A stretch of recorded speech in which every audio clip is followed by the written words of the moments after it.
언니, 오늘 한복 입고 나온다던데요. 진짜일까요? 에이, 설마 물결표 콘서트에서 한복이라니. 그래도 혹시 모르니까 카메라 잘 준비해요. 오늘 레전드 나올 수도 있어. 팬들의 대화 속에 반복되는 단어는 단 하나였다. 레전드. 그 중심에는 언제나 그렇듯 트로트와 발라드를 넘나들며 세대를 아우르는 가수 이명웅이 있었다. 1. 오늘은 좀 다르게 대구 콘서트의 시작. 대구 콘서트는 이번 전국 투어 중에서도 특별한 날로 홍보됐다. 고향 같은 도시, 첫사랑 같은 무대라는 문구가 티저 영상에 등장하면서 팬들 사이에서는 벌써부터 분명 뭔가 준비한 게 있다는 예측이 돌았다. 공연 시작 2시간 전, 기자실에는 취재진들이 하나둘씩 모여들고 있었다. 카메라를 점검하던 사진기자 정민수는 옆자리에 앉은 후배에게 낮은 목소리로 말했다. 야, 오늘은 그냥 평범한 콘서트 아니래. 스타일리스트 쪽에서 슬쩍 흘린 말인데 위상이 장난 아니라더라. 또 새 수트요? 수트면 벌써 기사 돌았겠지. 한복이라더라. 후배 기자의 눈이 동그래졌다. 한복이요? 요즘 아이돌들이야 퓨전 한복 입고 나오긴 하는데 영웅 씨가요? 그러니까 오늘이 레전드 될 것 같다고. 너 준비 잘해. 기자들도 경쟁 치열할 거야. 기자실 한쪽에서는 이미 기사 제목을 두고 묘한 신경전이 벌어지고 있었다. 이명웅, 대구에서 한복 무대 최초 공개. 전통과 현재의 만남. 이명웅, 한복으로 전국 투어 정점 찍다. 누구보다 더 눈에 띄는 헤드라인을 쓰기 위해 기자들의 손가락은 키보드 위를 바쁘게 오갔다. 그러나 이들조차도 아직 알지 못했다. 이날의 진짜 레전드는 한복 그 자체가 아니라 전혀 다른 곳에서 시작되고 있다는 것을. 2. 백스테이지의 긴장. 이거 진짜 괜찮을까요? 공연 시작 30분 전, 백스테이지는 숨소리마저 예민하게 느껴질 정도로 긴장감이 감돌았다. 스태프들은 마지막으로 장비 점검을 하고 댄서들은 몸을 풀며 대기하고 있었다. 그 사이 한쪽에 마련된 작은 대기실에서 이명웅은 전신 거울 앞에 서 있었다.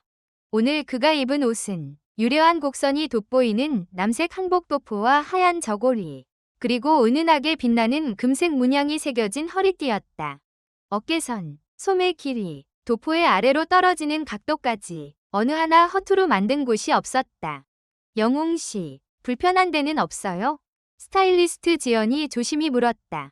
그는 숨을 한 번 고르고 거울 속 자신을 뚫어지게 바라본 뒤 천천히 고개를 끄덕였다. 딱 맞아요. 진짜 신기할 정도로. 지연은 안도와 동시에 알 수 없는 울컥함을 느꼈다. 이 한복은 단순한 무대 의상이 아니었기 때문이다. 그래도 너무 무리하지 말고 동선도 한 번 더 체크할까요? 괜찮아요. 오히려 더 편한 것 같아요. 뭔가 제 몸에 맞춰 시간이 흘러온 느낌이랄까요. 그는 스스로도 무슨 말을 하는지 잠시 헷갈린 듯 웃어버렸다. 하지만 그 웃음 뒤에는 누구에게도 말하지 않은 감정이 소용돌이치고 있었다. 이 한복이 이렇게까지 나랑 어울려도 되는 걸까? 3. 한 통의 편지, 한 장의 스케치. 이 한복이 단순한 의상이 아니라는 건 몇 달 전으로 시간을 거슬러 올라가야 했다. 서울의 어느 날 팬레터 박스를 정리하던 스태프가 유난히 두꺼운 편지 봉투 하나에 눈길을 멈췄다. 겉면에는 삐뚤빼뚤한 글씨로 이렇게 쓰여 있었다. 대구에서 기다리는 13살 영웅이 올림.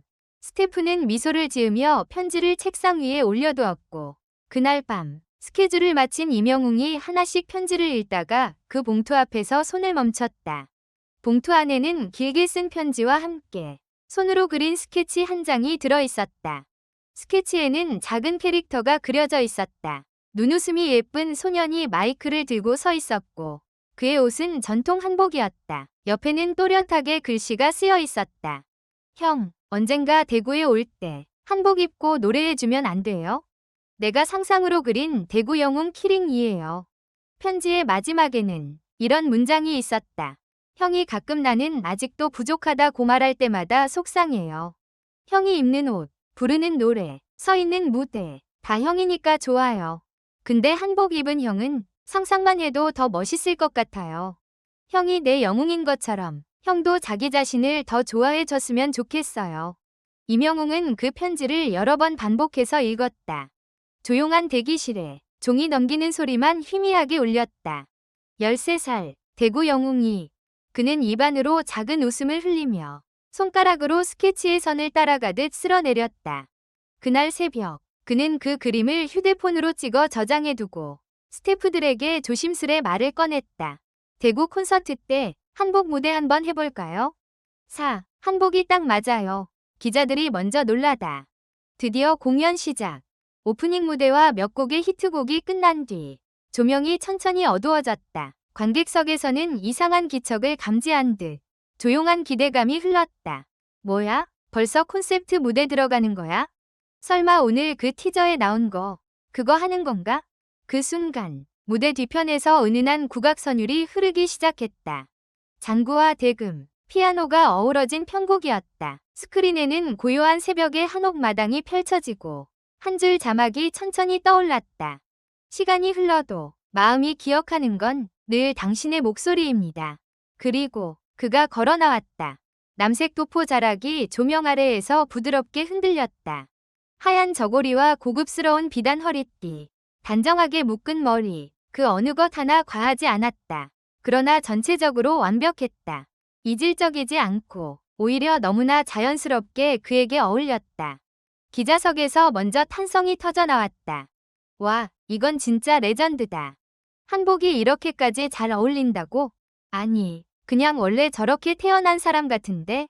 한 패션지 기자는 무심코 중얼거렸다. 한복이 딱 맞아요. 체형도, 이미지도, 눈빛도 완전히 하나네. 옆에 있던 동료 기자가 고개를 끄덕이며 재빨리 메모장에 그 말을 적었다. 이 한마디가 나중에 수많은 기사 제목에 그대로 들어가게 될 줄도 모른 채. 무대 위에 또 다른 시선. 대구 소년의 자리. 관객석 중간, 스탠딩 구역 한켠에 작고 마른 체구의 소년이 서 있었다. 목에 멜빵처럼 걸린 응원 슬로건에는 큼지막하게 쓰여 있었다. 대구의 작은 영웅, 대구 영웅이 왔어요. 그가 바로 편지를 보낸 13살 팬이었다. 하지만 아무도 그 사실을 몰랐다. 심지어 옆에서 그를 지켜보는 엄마조차도 오늘 어떤 일이 벌어질지 전혀 상상하지 못했다. 한복을 입고 등장한 임영웅을 보는 순간 소년의 눈이 커졌다. 엄마, 저거 영웅냐? 조용히 해야지. 아니, 그게 아니라 저거 내가 그린. 소년의 목소리는 환호성과 함성에 묻혀 흩어졌다. 하지만 그의 몸은 떨리고 있었다. 진짜야, 진짜로 내가 그린 그대로야. 무대 위에 그는 소년이 편지에 그려넣었던 그 캐릭터와 거의 똑같은 모습이었다. 한복의 색, 허리띠의 패턴, 소매 끝의 곡선, 심지어 발목 근처의 길이까지. 소년은 갑자기 가슴이 벅차올라 눈시울이 뜨거워졌다. 형이 진짜로 내 그림을 본 건가? 첫 곡이 끝난 뒤 짧지만 묵직한 한마디. 노래가 끝나고도 관객석은 쉽게 조용해지지 않았다. 환호와 박수, 탄성이 뒤엉켜 폭풍처럼 울렸다. 임영웅은 잠시 숨을 골랐다. 한복 자락이 살짝 흔들릴 정도로 가볍게 숨을 들이신 뒤 마이크를 입술 가까이 가져갔다. 오늘 어떠세요? 그 한마디에 관객들이 다시 웃으며 소리쳤다. 멋있어요. 완전 잘 어울려요. 레전드. 그는 쑥스러운 듯 고개를 한번 숙이고 웃음을 흘렸다. 사실 이 한복을 입게 된 데는 특별한 이유가 있습니다. 기자석에서 단번에 펜이 움직이기 시작했다. 특별한 이유라는 단어는 언제나 기사의 핵심이 되곤 했다. 몇 달 전에 제가 팬레터를 하나 받았어요. 대구에 사는 13살 영웅이 그림을 한 장 보내줬거든요. 그림 속에는 한복을 입은 제가 서 있었어요. 관객석에서 작은 웅성거림이 일었다. 영웅이라는 말에 팬들은 서로 얼굴을 마주보며 속삭였다. 형이 대구에 오면 꼭 한복 입고 노래해줬으면 좋겠다고. 그리고 그 모습이 자신이 상상한 대구 키링이라고 그렇게 쓰여 있었어요. 잠시 말을 멈춘 그는 눈을 들어 객석을 바라보았다. 조명 탓에 얼굴이 뚜렷이 보이지는 않았지만 그의 시선이 무대를 넘어 관객 하나하나를 더듬고 있었다. 그래서 오늘 이렇게 입고 왔습니다. 한 사람의 상상, 한 사람의 손그림을 그냥 지나치기 싫어서요.